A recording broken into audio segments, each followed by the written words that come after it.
Hi friends, welcome to twins mass kitchen.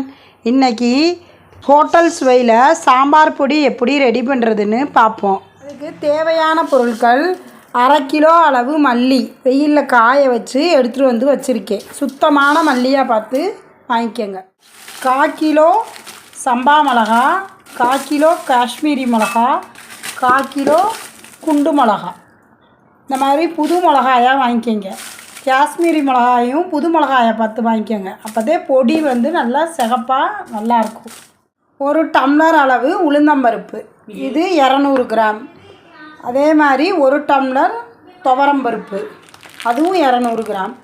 200 gram கடலைப்பருப்பு, 100 மஞ்சள், நல்லா விராலி மஞ்சளாக பார்த்து புது மஞ்சளாக பார்த்து வாங்கிக்கோங்க. 100 மஞ்சள், 100 ஜீரகம், 100 சோம்பு, 50 மிளகு, 50 வெந்தயம், 50 கடுகு, கருவேப்பிலை, பச்சை கருவேப்பிலையாக ஒரு கைப்பிடி அளவு சேர்த்துக்கோங்க. பச்சரிசி 1 டம்ளர், 50 கிராம் அளவு கட்டி பெருங்காயமாக இருந்தாலும் சரி, தூள் பெருங்காயமாக இருந்தாலும் சேர்த்துக்கலாம்.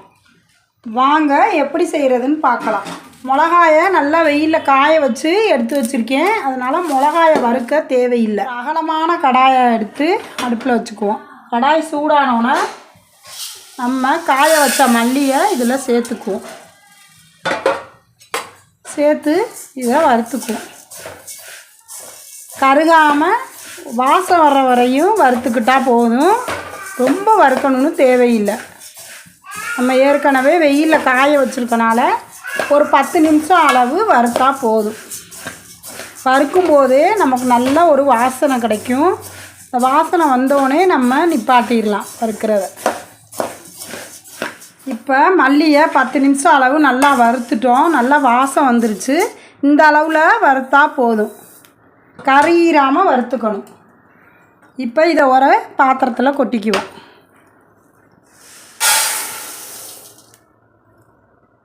அடுத்து 100 கிராம் சீரகத்தை கொட்டி வறுத்துக்குவோம். சீரகம் நல்லா பொரியிற அளவு வறுக்கணும். எல்லா பொருளையும் ஒன்றா போட்டு வறுத்துடக்கூடாது. ஒன்றா தனித்தனியாக வறுக்கணும். கறியிராமல் வாசம் வரையும் வறுக்கணும். ஜீரகம் நல்லா அப்படி பொரிஞ்சிருச்சு. இப்போ பொரிஞ்சோன்னே பொரியும் போதே நல்லா சவுண்டு கேட்கும். சலச்சலன் இந்த மாதிரி சவுண்டு கேட்கையில் இதையும் எடுத்து கொட்டிக்கணும். அடுத்து சோம்பை போட்டு வறுத்துக்குவோம்.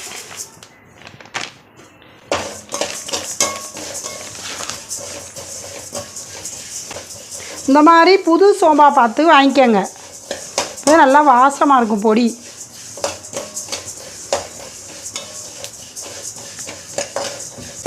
சோம்பு வறுக்க வறுக்க கலர் மாறும். இந்த பொரிய ஆரம்பிக்குது. அடுப்பை ஒரு மிதமான ஹீட்டில் வச்சு வறுத்துக்கோங்க. ரொம்ப ஹையில் வச்சிங்கன்னா கருகி போயிடும். இப்போ சோம்பு நல்லா பொரிஞ்சிருச்சு. இப்போ இதையும் கொட்டிக்குவோம். அடுத்து மிளகை சேர்த்துக்குவோம். 50 மிளகு சேர்த்துக்கோங்க.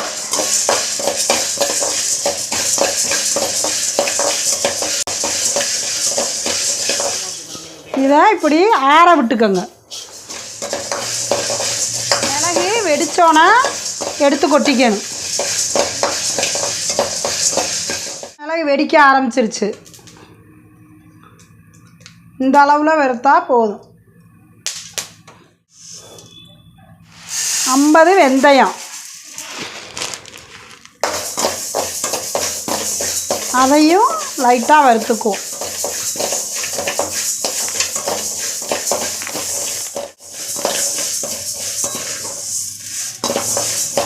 வெந்தயம் நல்லா பொரிஞ்சிருச்சு. வெந்தயம் கருகிருச்சுன்னா கசக்கும். அதனால் வேகமாக பொரிச்சிடணும். அடுத்து கடுகு,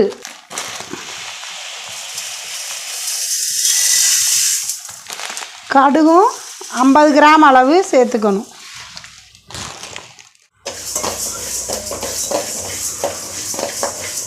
தனி கடுகும் வாங்கிக்கலாம், கடுகு உளுந்தம் பருப்பும் வாங்கிக்கலாம்.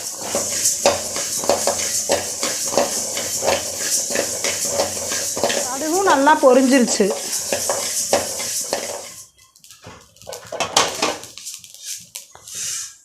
இதையும் எடுத்து அதோட கொட்டிக்கணும். துவரம்பருப்பு 1 டம்ளர் 200 கிராம் அளவு.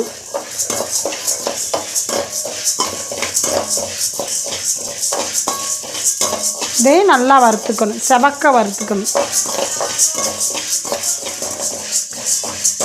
துவரம்பருப்பு வறுக்கணும் நல்லா செவக்க. இது கொஞ்சம் டைம் ஆகும். இப்போ துவரம்பருப்பு நல்லா செவக்க வெந்துருச்சு, வறுத்துருச்சு. இந்த மாதிரி வறுவட்டுக்கிறணும். அந்த வறுபட்டோடனே ஒரு ஸ்மெல் மணக்கும். இன்னும் கொஞ்சம் வச்சுருந்தோம்னா கருகிரும். இந்த மாதிரி வறுத்து கொட்டிக்கணும். 1 டம்ளர் உளுந்தம்பருப்பு 200 அளவு. உளுந்தம்பருப்பையும் நம்ம நல்லா வறுத்துக்கணும். எண்ணெயெலாம் ஊற்றக்கூடாது, சாதாரண கடாயில் வச்சு வறுத்தா போதும். வெறுங்கடாயில். அதோட இரும்பு கடாயாக இருந்தால் ரொம்ப நல்லது. இப்போ உளுந்தம்பருப்பு நல்லா செவக்க வறந்துருச்சு. அதையும் இதோட சேர்த்துக்குவோம். இதை எல்லாத்தையும் சேர்த்து ஒரு கிளறி விட்டுக்குவோம். ஆறட்டும் நல்லா. கடலைப்பருப்பு 200 கிராம். இதையும் போட்டு வறுத்துக்குவோம். இதையும் நல்லா வறுத்துக்கணும். கடலைப்பருப்பையும் இந்த மாதிரி நல்லா வறுத்துக்கணும். இப்போ கடலைப்பருப்பு நல்லா வறுத்தாச்சு. இதையும் இதோட சேர்த்துக்குவோம். 1 டம்ளர் பச்சரிசி. பச்சரிசி சேர்த்தா நல்லா குழம்பு கொஞ்சம் கொலன்னு நல்லாயிருக்கும். பச்சரிசியை நல்லா வறுத்துக்கணும். பச்சரிசி நல்லா வறுபட்டுருச்சு, பொரிஞ்சிருச்சு. இதையும் எடுத்து கொட்டிக்குவோம்.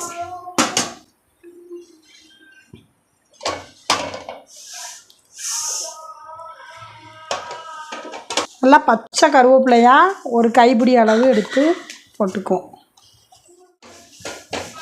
இதையும் இந்த மாதிரி வறுக்க அது மொறுன்னு வந்துடும். இதையும் வறுத்துக்குவோம்.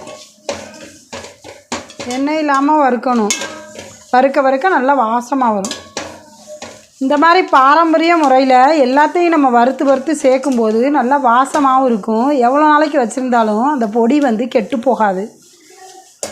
இந்த பொடியை நம்ம எல்லா குழம்புகளுக்குமே சேர்த்துக்கலாம். சாம்பார், ஹோட்டல் சாம்பார், பாசிப்பருப்பு சாம்பார், புளிக்குழம்புகளுக்கு, மீன் குழம்பு, எல்லா இதுக்குமே நம்ம சேர்த்துக்கலாம். பாருங்க, இந்த மாதிரி சத்தம் கேட்குது. இந்த மாதிரி நம்ம கருவேப்பிலையை வறுத்துக்கணும். கருவேப்பிலை இப்படி அமுக்கி பார்க்கையில் நல்லா சவுண்டு கேட்கணும். இப்படி எடுத்து இப்படி பண்ணல இந்த மாதிரி சவுண்டு கேட்கணும். இந்த மாதிரி கருவேப்பிலையை நம்ம வறுத்துக்கணும்.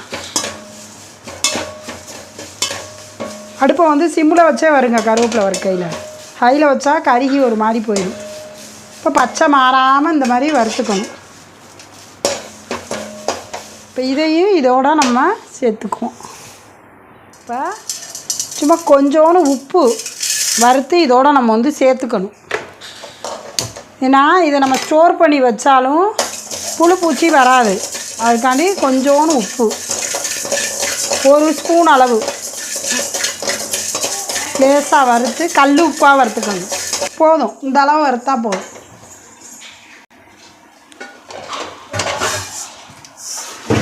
இப்போ எல்லாத்தையும் சேர்த்து நம்ம இப்படி கிளறி விடணும்.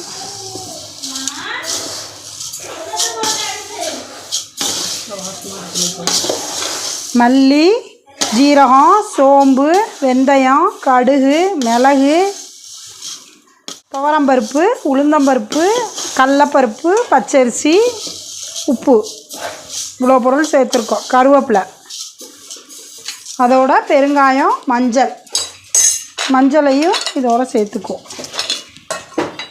சேர்த்து ஒரு கிளறி விட்டு வச்சுக்கிடுவோம்.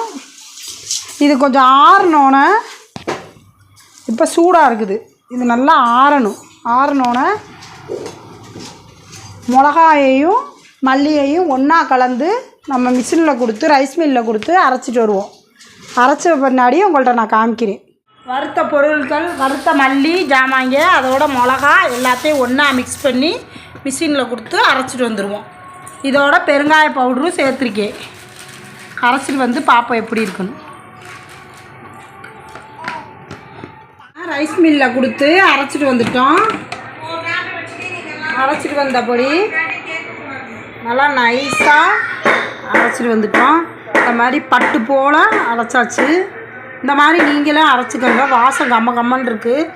இந்த நம்ம கவரில் அல்லது கண்டெய்னரில் போட்டு ஸ்டோர் பண்ணி நம்ம ஃப்ரிட்ஜில் வச்சோம்னா 1 வருஷம் வரையும் இது கெடாமல் இருக்கும்.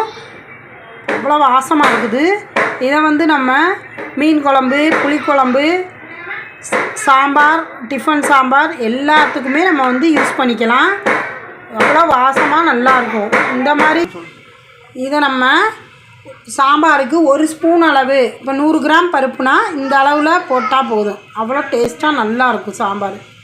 இந்த மாதிரி நீங்கள் இதை ரெடி பண்ணி யூஸ் பண்ணுங்கள். யூஸ் பண்ணி பாருங்கள். எப்படி இருக்குன்னு கமெண்டில் சொல்லுங்கள். லைக் பண்ணுங்கள், ஷேர் பண்ணுங்கள். இது வரைக்கும் நம்ம சேனலை சப்ஸ்கிரைப் பண்ணாதவங்க மறக்காமல் சப்ஸ்கிரைப் பண்ணுங்கள். தேங்க்யூ.